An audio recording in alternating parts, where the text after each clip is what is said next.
Hello दोस्तों, welcome back to our channel. तो जैसा कि हमने पिछले एपिसोड में देखा था, पूरे 7 सालों बाद हैप्पी न्यू ईयर के मौके पर वांग लिन की मुलाकात एक बार फिर से उसी बुढ़े के साथ होती है जिसका नाम मास्टर शेन वू था। और वो वहाँ पे वांग लिन को इस तरह से 7 सालों तक इमॉर्टल की जिंदगी गुजारते हुए देखकर उसे काफी ज्यादा इंप्रेस हो गया था। हालांकि वो दोबारा वहाँ पे वांग लिन को बेवकूफ भी बनाने की कोशिश करता है, लेकिन वांग लिन उसे वहाँ पे इग्नोर करते हुए सीधा अपनी दुकान में आ गया था, जो देखकर मास्टर शेन वू भी उससे इंप्रेस होते हुए उसके पीछे पीछे सीधे उसकी दुकान के अंदर ही आ गया था, जहाँ वो वांग लिन को अपनी आर्टिस्टिक कॉन्सेप्शन भी दिखाता है जो कि बहुत ही ज्यादा खतरनाक थी। इवन वांग लिन भी उसे देखकर काफी ज्यादा हैरान हो गया था। और जब वो मास्टर शेन वू को आर्टिस्टिक कॉन्सेप्शन सिखाने की बात करता है तो मास्टर शेन वू उससे कहते हैं कि अगर तुम मेरे लिए 100 पुतले बना दो तो उसके बाद हो सकता है मैं तुम्हें इसके बारे में सिखा दूं। लेकिन अभी क्योंकि वांग लिन उस लेवल पे नहीं था कि वो मास्टर शेन वू के पुतले को बना सके, इसलिए मास्टर शेन वू वांग लिन को आर्टिस्टिक कॉन्सेप्शन के बेसिक सिखाने का डिसाइड करते हैं, जिसके लिए वो वांग लिन को लेकर 1 लाख मील दूर सीधा बायून सेक्ट में आ गए थे, जहाँ पे उन्होंने अपनी जेंट स्पिरिट बॉडी का इस्तेमाल करते हुए बायून सेट के ऊपर लगी हुई फॉर्मेशन को भी डिस्ट्रॉय कर दिया था। जिसके बाद मास्टर शेन वू वांग लिन को बायून सेट के लोगों को संभालने के लिए कह देता है और खुद आराम से चेयर लगाकर वहाँ पे बैठ गया था। और यहीं से नेक्स्ट एपिसोड की शुरुआत होती है। तो इस एपिसोड की शुरुआत में भी हमें बायून सेट का ही सीन दिखाया जाता है, जहाँ अपनी फॉर्मेशन को डिस्ट्रॉय होते हुए देखकर बायून सेट के सभी लोग बहुत ही तेजी से वहाँ पे वांग लिन और मास्टर शेन वू के सामने आके खड़े हो गए थे, जिनमें से 30 से भी ज्यादा नेशन सोल रियलम के कल्टीवेटर्स थे। तो उनमें से कुछ सोल ट्रांसफॉर्मेशन रियलम के मास्टर्स भी थे और उन्हें लीड कर रहा था वहाँ पे द ग्रेट एल्डर मूज़ेन, जो कि आते साथ ही वहाँ पे मास्टर शेन वू और वांग लिन से सवाल करते हुए पूछता है, क्या आप हमें बता सकते हैं कि हमारे बायून सेट ने आपका क्या बिगाड़ा था जो आपने यहाँ पे आते हुए इस तरह से अचानक ही हमारी बायून सेट की प्रोटेक्टिव फॉर्मेशन के ऊपर अटैक करते हुए उसे डिस्ट्रॉय कर दिया। अगर आपने इसके बारे में मुझे कोई वैलिड रीजन नहीं दिया तो मजबूरन मुझे यहाँ पे आपके खिलाफ सख्त कदम उठाने पड़ेंगे। एल्डर मूज़ेन की ये बात सुनकर वांग लिन वहाँ पे अपने मन में कहता है कि अगर मैं यहाँ पे अपने डिवाइन फ्लैग का इस्तेमाल करूँ तो मैं यहाँ पे 2 से 3 सोल ट्रांसफॉर्मेशन रियलम के मास्टर्स का भी मुकाबला कर लूंगा। लेकिन ऐसा करने के बाद हो सकता है कि यहाँ पे हो सकता है बायून सेट का कोई गोड ट्रांसफॉर्मेशन रियलम का कल्टीवेटर भी आ जाए। अगर कोई गोड रियलम का मास्टर यहाँ पे आ जाता है तो वो स्ट्रॉ हेड के होने के बावजूद भी मेरा चेहरा पहचान लेगा और उसके बाद मेरे लिए मुसीबतें और भी ज्यादा बढ़ जाएंगी। इसलिए वांग लिन वहाँ पे अपने डिवाइन फ्लैग को इस्तेमाल करने की बजाय अपनी फ्लाइंग सूट को बाहर निकाल कर वहाँ पे एल्डर मूज़ेन को चैलेंज करते हुए कहता है कि मैं पिछले काफी लंबे अरसे से सुनता हुआ आ रहा था कि बायून सेट के पास सबसे पावरफुल सोल ट्रांसफॉर्मेशन रियलम के मास्टर्स हैं। इसलिए आज मैं यहाँ पे आपको चैलेंज करने के लिए आया हूँ और मेरी इस रूडनेस के लिए मैं आपसे पहले ही माफी मांग लेता हूँ। और ये कहकर वांग लिन वहाँ पे उनसे माफी मांगते हुए साथ साथ अपनी सोड के अंदर अपनी डिवाइन कॉन्शियसनेस एनर्जी को भी डालने लगा था, जिसका इस्तेमाल करते हुए वांग लिन वहाँ पे एक बहुत ही ज्यादा खतरनाक डिमोनिक बीस्ट को भी समन कर लेता है, जो कि वहाँ पे बिल्कुल उसी डिमोनिक टर्टल की तरह ही दिखाई दे रहा था जिसका डेविल सी के अंदर वांग लिन के साथ सामना हुआ था। और इवन वांग लिन ने उसका वुडन आर्टिफैक्ट भी बनाया था। वहीं वो टर्टल डिमोनिक बीस्ट बाहर आते साथ ही एल्डर मूज़ेन के ऊपर एक बहुत ही ज्यादा खतरनाक हमला कर देता है, जो देखकर एल्डर मूज़ेन वहाँ पे उसका मजाक उड़ाते हुए कहता है कि तुम्हारे जैसे नेशंस और रियलम के एक मिडिल स्टेज के कल्टीवेटर को क्या लगता है कि वो अकेला यहाँ पे हम सभी का मुकाबला कर लेगा। और ये कहकर एल्डर मूज़ेन भी वहाँ पे अपनी डिवाइन पावर का इस्तेमाल करते हुए वांग लिन की तरह एक डिमोनिक बीस्ट को समन कर लेते हैं, जिसने वहाँ पे उस टर्टल डिमोनिक बीस्ट के अटैक के ऊपर ही अटैक करते हुए उसे वहाँ पे डिस्ट्रॉय कर दिया था। और इवन वहाँ पे उस डिमोनिक बीस्ट के अटैक के इम्पैक्ट की वजह से वांग लिन का टर्टल डिमोनिक बीस्ट खिसकता हुआ थोड़ा पीछे भी चला गया था। और अब बारी थी एल्डर मूज़ेन के बीस्ट के अटैक करने की। इसलिए जैसे वो वहाँ पे अटैक करने के लिए आगे बढ़ता है तो वांग लिन जल्दी से वहाँ पे एक बार फिर से अपनी डिवाइन कॉन्शियसनेस एनर्जी का इस्तेमाल करते हुए अपने टर्टल डिमोनिक बीस्ट के सामने मल्टीपल लेयर्स वाली शील्ड को लगा लेता है, जो देखकर एल्डर मूज़ेन ने भी वहाँ पे अपने बीस्ट की पावर को बढ़ाते हुए वहाँ पे उसका एक और क्लोन भी बना दिया था। और उन दोनों ने आगे बढ़कर वहाँ पे बहुत ही इजीली वांग लिन के डिफेंस को डिस्ट्रॉय करते हुए उसके टर्टल डिमोनिक बीस्ट के ऊपर अटैक करते हुए उसे भी वहाँ पे खत्म कर दिया था, जिसका सीधा सीधा असर वहाँ पे वांग लिन के ऊपर होता है। क्योंकि जैसे ही उसका टर्टल डिमोनिक बीस्ट वहाँ पे डिस्ट्रॉय होता है तो हम देखते हैं कि वहाँ पे वांग लिन के मुंह से भी ब्लड निकलने लगा था। पर एल्डर मूज़ेन के वो दोनों डिमोनिक बीस्ट वहाँ पे भी नहीं रुकते। वो दोनों बहुत ही तेजी से वांग लिन के ऊपर भी अटैक करने के लिए आगे बढ़ते हैं, पर वो वहाँ पे वांग लिन के पास भी आ पाते उससे पहले ही मास्टर शेन वू वहाँ का पूरा टाइम ही रोक देते हैं, जिसके चलते आसपास वहाँ पे सब कुछ फ्रीज हो जाता है, जो देखकर वांग लिन को वहाँ पे एक बहुत ही बड़ा झटका लगता है। जबकि मास्टर शेन वू वहाँ पे वांग लिन से कहते हैं, तुम सीधा सीधा यहाँ पे सोल ट्रांसफॉर्मेशन रियलम के मास्टर के साथ फाइट कर रहे हो,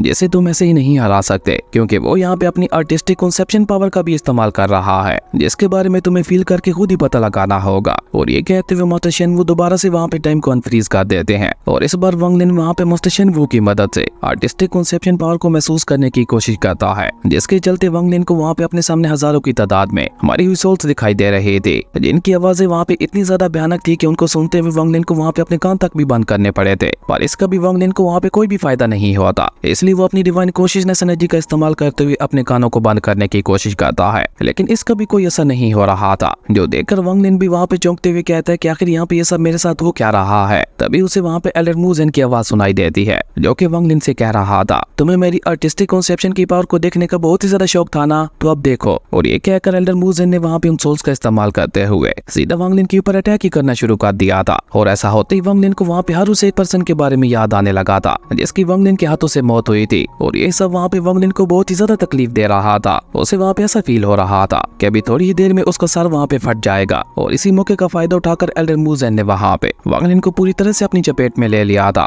जिसके चलते वांग लिन वहाँ पे जाकर भी खुद को वहाँ पे एल्डर मूजेन की आर्टिस्टिक कॉन्सेप्शन पावर से आजाद नहीं करवा पा रहा था। और जब बात वहाँ पे हद से आगे बढ़ जाती है तो मास्टर शेन वू ने वहाँ पे एल्डर मूजेन के ऊपर अटैक करते हुए उसकी आर्टिस्टिक कॉन्सेप्शन पावर को वहाँ पे डिस्ट्रॉय कर दिया था, जिसके चलते वांग लिन भी दोबारा वहाँ पे होश में आ जाता है। लेकिन बेचारे एल्डर मूजेन के लिए तो ये सब वहाँ पे किसी बहुत बड़े झटके से कम नहीं था। और एल्डर मूजेन को वहाँ पे इस तरह से हैरान होते हुए देखकर मास्टर शेन वू वहाँ पे उससे कहते हैं, तुम्हारी आर्टिस्टिक कॉन्सेप्शन की पावर तो मेरी सोच से भी ज्यादा अच्छी निकली। इसका मतलब है कि इस बच्चे को यहाँ पे लाने का फैसला मेरा बिल्कुल ठीक था। जबकि वांग लिन तो वहाँ पे एल्डर मूजेन की आर्टिस्टिक कॉन्सेप्शन की पावर को समझने की कोशिश कर रहा था। वो उसकी पावर को याद करते हुए कहता है, ये अपनी आर्टिस्टिक कॉन्सेप्शन की पावर का इस्तेमाल करते हुए किसी की भी खुशी या गुस्से को बहुत ज्यादा बढ़ा देता है। और उसके बाद वो इंसान को वो सब दिखाता है जिससे इंसान को सबसे ज्यादा नफरत होती है। और ऐसा होते ही वो पर्सन खुद को बहुत ही ज्यादा अकेला समझने लगता है। और ये अपनी आर्टिस्टिक कॉन्सेप्शन की पावर का इस्तेमाल करते हुए उस पर्सन को इस हद तक अपने कंट्रोल में ले लेता है कि वो पर्सन खुद इसके सामने झुकते हुए अपने मौत की भीख मांगता है। तो यह है इसका इंटेंट रियलम है, यानी कॉन्सेप्शन पावर है। मानना पड़ेगा इसकी आर्टिस्टिक कॉन्सेप्शन की पावर तो बहुत ही ज्यादा खतरनाक है। वहीं ये सब देखकर एल्डर मूजेन को भी सारा माजरा समझ आ जाता है, इसलिए वो जल्दी से मास्टर शेन वू को ग्रीट करते हुए कहता है, ओ तो सीनियर, यहाँ पे आपके आने का मकसद ये है, आप अपने डिसेबल को आर्टिस्टिक कॉन्सेप्शन की पावर के बारे में सिखाते हुए नेसेंस रियलम से सोल ट्रांसफॉर्मेशन रियलम में ब्रेक थ्रू करवाना चाहते हैं। एल्डर मूजेन की ये बात सुनकर मास्टर शेन वू वहाँ पे स्माइल करते हुए उससे कहते हैं कि मानना पड़ेगा, तुम काफी ज्यादा समझदार हो। और ये कहकर मास्टर शेन वू वहाँ पे सोल ट्रांसफॉर्मेशन रियलम की एक और मास्टर की तरफ इशारा करते हुए कहते हैं, अब तुम्हारी बारी, तुम आगे आओ। वो लेडी मास्टर जिसका नाम शी क्यू था,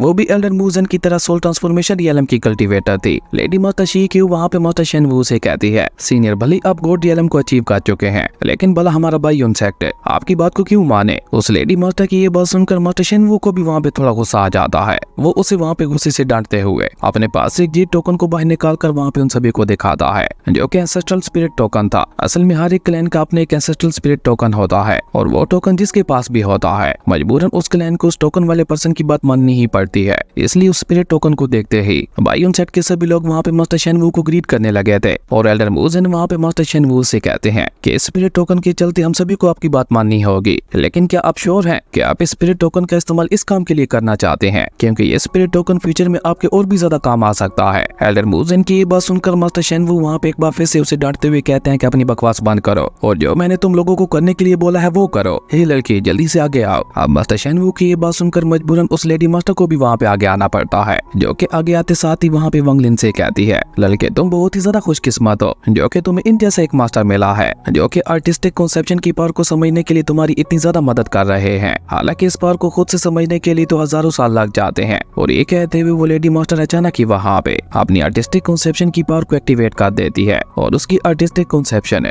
लेजी स्लीपिंग की पावर थी, जिसका इस्तेमाल करते हुए वो लेडी मास्टर वांग लिन को वहाँ पे सुलाने लगती है। और वांग लिन भी वहाँ पे काफी हद तक उसकी आर्टिस्टिक कॉन्सेप्शन की पावर की चपेट में आते हुए खुद को वहाँ पे डेजी फील करने लगा था। और ऊपर से उसे वहाँ पे अपने सामने मूवमेंट भी दिखाई देने लगी थी, जो कि उसे वहाँ पे बहुत ही प्यार से देखते हुए कहती है कि तुमने अपनी लाइफ में अब तक बहुत सारी मुसीबतों को झेला है, इसलिए अब तुम्हें आराम की जरूरत है, तो तुम सब कुछ मेरे ऊपर छोड़कर यहाँ पे आराम से सो सकते हो। अब मूवमेंट कैसा कहते ही वांग लिन वहाँ पे नींद की आगोश में जाने लगा था। लेकिन हम देखते हैं कि बिल्कुल एंड समय पे वांग लिन के बनाए हुए इवल स्पिरिट बीट्स एक्टिवेट हो जाते हैं, जिन्होंने वांग लिन को दोबारा वहाँ पे होश में ला दिया था। इसलिए वांग लिन वहाँ पे लेडी मास्टर की आर्टिस्टिक कॉन्सेप्शन की पावर को डिस्ट्रॉय करते हुए वापस वहाँ पे होश में आ गया था। और साथ ही साथ वांग लिन वहाँ पे अपने मन ही मन में उन इवल स्पिरिट बीट्स का शुक्रिया अदा भी करने लगा था, जो देखकर वो लेडी मास्टर दोबारा वहाँ पे अपनी जगह पे जाते हुए कहती है कि मैं पहली बार ऐसा कुछ देख रही हूँ कि एक नेसेंस रियलम के कल्टीवेटर ने मेरी आर्टिस्टिक कॉन्सेप्शन की पावर को डिस्ट्रॉय कर दिया। ऐसे कमाल के कल्टीवेटर्स तो बहुत ही ज्यादा कम देखने को मिलते हैं। और तभी मास्टर शेन वू वहाँ पे एक और सोल ट्रांसफॉर्मेशन रियलम के मास्टर की तरफ इशारा करते हुए कहते हैं, अब तुम्हारी बारी, तुम आगे आओ। उस मास्टर का नाम एल्डर किंग सॉन्ग था, जिसे देखकर मास्टर शेन वू उससे कहते हैं कि तुम्हारी आर्टिस्टिक कॉन्सेप्शन पावर मुझे बहुत ही ज्यादा इंटरेस्टिंग लग रही है, इसलिए अब तुम आगे आओ।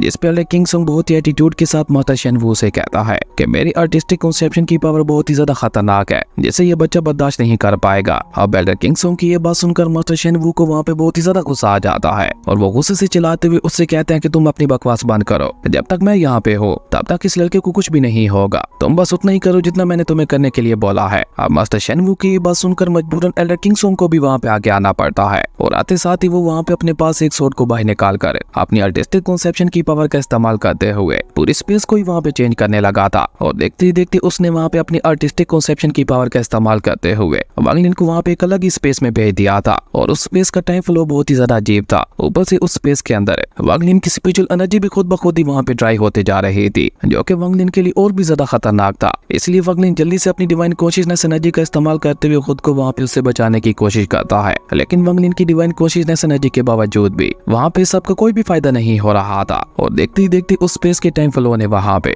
वांग लिन की एज को बहुत ही जल्दी बढ़ाते हुए उसे वहाँ पे एक ओल्ड मैन में ट्रांसफॉर्म कर दिया था, जिसके चलते अब वांग लिन वहाँ पे इतना ज्यादा कमजोर फील करने लगा था कि उसे वहाँ पे सही से खड़ा भी नहीं हुआ जा रहा था। इसलिए वांग लिन सीधा वहाँ पे नीचे जा गिरता है, लेकिन एक जैंट स्पिरिचुअल हैंड ने उसे वहाँ पे नीचे गिरने से बचा लिया था। और इसी के साथ एल्डर किंगसोंग वहाँ पे अपनी आर्टिस्टिक कंसेप्शन की पावर को भी वापस ले लेता है, जहाँ वापस होश में आने के बाद वांग लिन वहाँ पे अपने मन में कहता है इस पर्सन की आर्टिस्टिक कंसेप्शन की पावर तो वाकई बहुत ज्यादा खतरनाक थी, जिसने मेरी एज को बढ़ाते हुए मेरी सारी स्पिरिचुअल एनर्जी को ही खत्म कर दिया। और तभी एल्डर किंगसोंग वहाँ पे बहुत ही एटीट्यूड के साथ कहता है कि यही है मेरी आर्टिस्टिक कंसेप्शन की पावर, जिसका इस्तेमाल करते हुए मैं किसी की भी एज को बहुत ज्यादा बढ़ा सकता हूँ। एल्डर किंगसोंग की ये बात सुनकर मास्टर शेनवू भी वहाँ पे उसकी तारीफ करते हुए कहते हैं कि हाँ मैंने देख लिया और वाकई मानना पड़ेगा कि तुम्हारी आर्टिस्टिक कंसेप्शन की पावर बहुत ही ज्यादा यूनिक है। और अभी तो तुम सोल ट्रांसफॉर्मेशन रियलम के अर्ली स्टेज पे हो, जब तुम सोल ट्रांसफॉर्मेशन रियलम के पीक पे पहुंच जाओगे तो तब तुम अपनी इस आर्टिस्टिक कंसेप्शन की पावर का इस्तेमाल करते हुए गॉड ट्रांसफॉर्मेशन रियलम के कल्टीवेटर्स को भी संभाल लोगे। ओके, तो अब मेरे यहाँ पे आने का मकसद पूरा हुआ। और ये कहकर मास्टर शेनवू उस स्पिरिट टोकन को उन्हें वहाँ पे वापस लौटाते हुए वांग लिन को लेकर दोबारा वहाँ पे टेलीपोर्ट होते हुए दोबारा वांग लिन की शॉप में आ चुके थे, जहाँ पे आते साथ ही मास्टर शेनवू एक लंबी सांस लेते हुए कहते हैं वाकई मेरी हड्डियां बहुत ज्यादा बुरी हो चुकी हैं, क्योंकि सिर्फ 1 लाख मील का फासला तय करने के बावजूद भी मेरी ऐसी हालत हो गई। तभी वांग लिन वहाँ पे मास्टर शेनवू से सवाल करते हुए पूछता है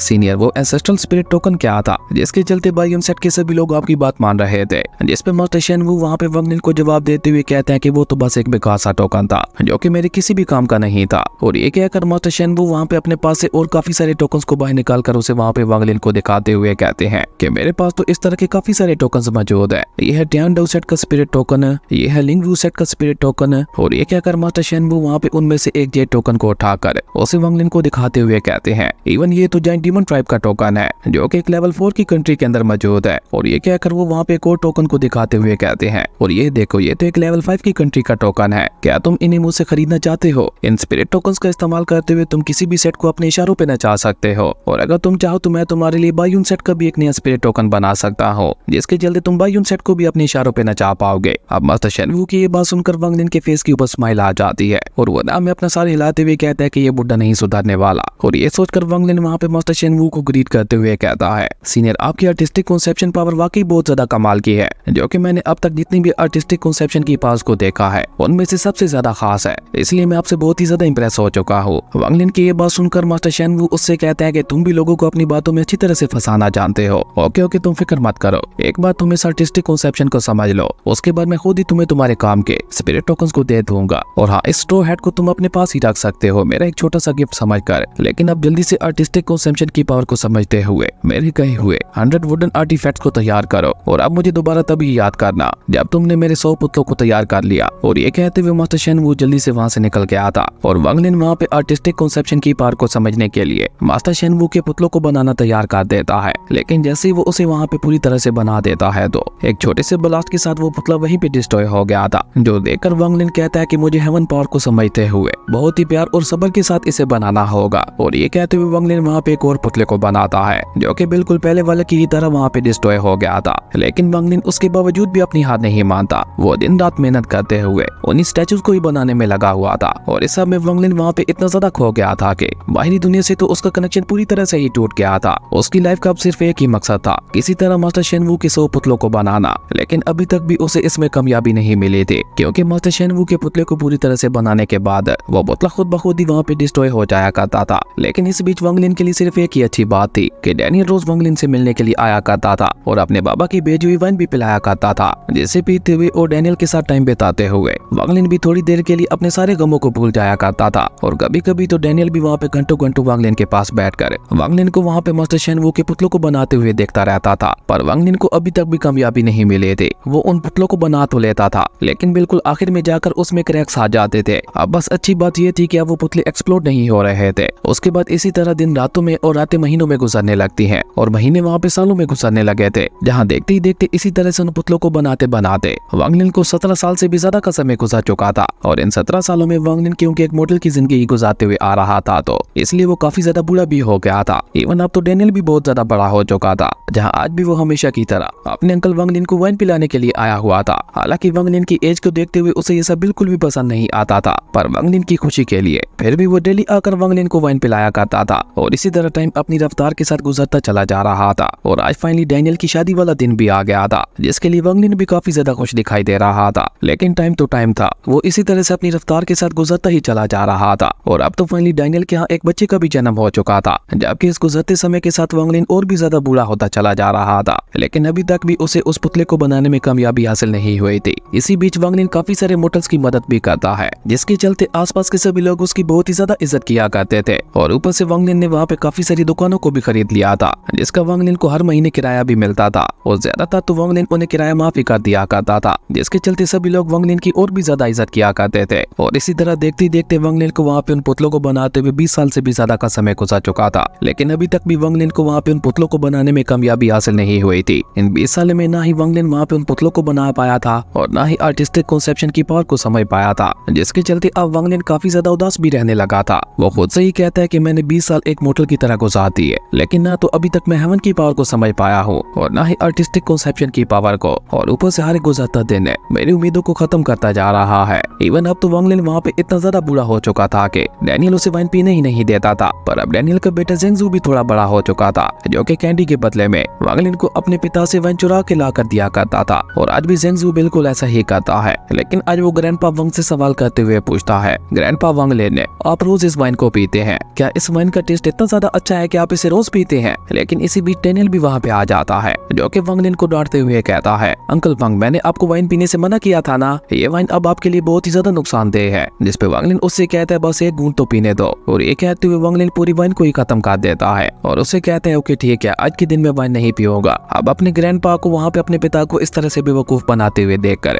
जेंगजू भी वहाँ पे हंसने लगा था। और तभी वांगलिन वहाँ पे डैनियल से सवाल करते हुए पूछता है कि अब तुम्हारे पिता कैसे हैं? जिस पे डैनियल वहाँ पे उदास होते हुए कहता है कि बढ़ती उम्र के साथ उनकी हालत और भी ज्यादा खराब होती चली जा रही है। डैनियल की ये बात सुनकर वांगलिन भी वहाँ पे खड़ा होकर उसके कंधे के ऊपर हाथ रखते हुए उसे वहाँ पे तसल्ली देता है, जो देखकर जेंगजू वहाँ पे ग्रैंडपा वांग से सवाल करते हुए पूछता है, ग्रैंडपा वांग, अभी तक आपने मुझे बताया नहीं कि उस वाइन का टेस्ट कैसा है? जिस पे वांगलिन तो उसे कोई जवाब नहीं देता। लेकिन डैनियल अपने बेटे को जवाब देते हुए बताता है कि तुम्हारे ग्रैंडपा जो पीते हैं वो वाइन नहीं है, बल्कि उनकी लाइफ है, जिसे वो धीरे धीरे पीते हुए खत्म कर रहे हैं, इसलिए उन्हें वाइन लाकर मत दिया करो। खैर उसके बाद सीन चेंज होता है, हमें रात का सीन दिखाया जाता है, जहाँ बायोन सेट के एक डिसेबल जिसका नाम यीफू था, वो एम्परर के एक खास आदमी के पीछे पड़ा हुआ था। और वो आदमी वांगलिन को ढूंढता हुआ सीधा उसकी दुकान के बाहर आके गिरता है और जल्दी से वो वहाँ पे चिल्लाते हुए वांगलिन को अपनी मदद के लिए बुलाने लगा था। जैसे सुनते हुए वांगलिन भी वहाँ पे बाहर आ गया था और उस पर्सन से सवाल करते हुए पूछता है कि आखिर क्या बात है। जिसपे वो पर्सन वांगलिन को वहाँ पे बस इतना ही बता पाता है कि एम्परर और क्राउन प्रिंस दोनों की जान खतरे में है, प्लीज उन्हें बचा लीजिए। और ये कहते हुए वो पर्सन वहीं पे बेहोश हो जाता है। इसी भी यीफू भी वहाँ पे आ गया था, जो कि उस पर्सन को वहाँ पे बेहोश होते हुए देखकर उसका मजाक उड़ाते हुए कहता है, मुझे तो लगा था कि ये किसी मोटल की मदद मांगने के लिए भाग रहा होगा, लेकिन ये तो खुद की तरह एक मामूली से मोटल के पास आके गिरा। पर क्योंकि ये इतनी ज्यादा खतरनाक सिचुएशन में भी तुम्हारे पास आया है, तो इसका मतलब है कि ये तुम्हारे बहुत ही ज्यादा क्लोज होगा,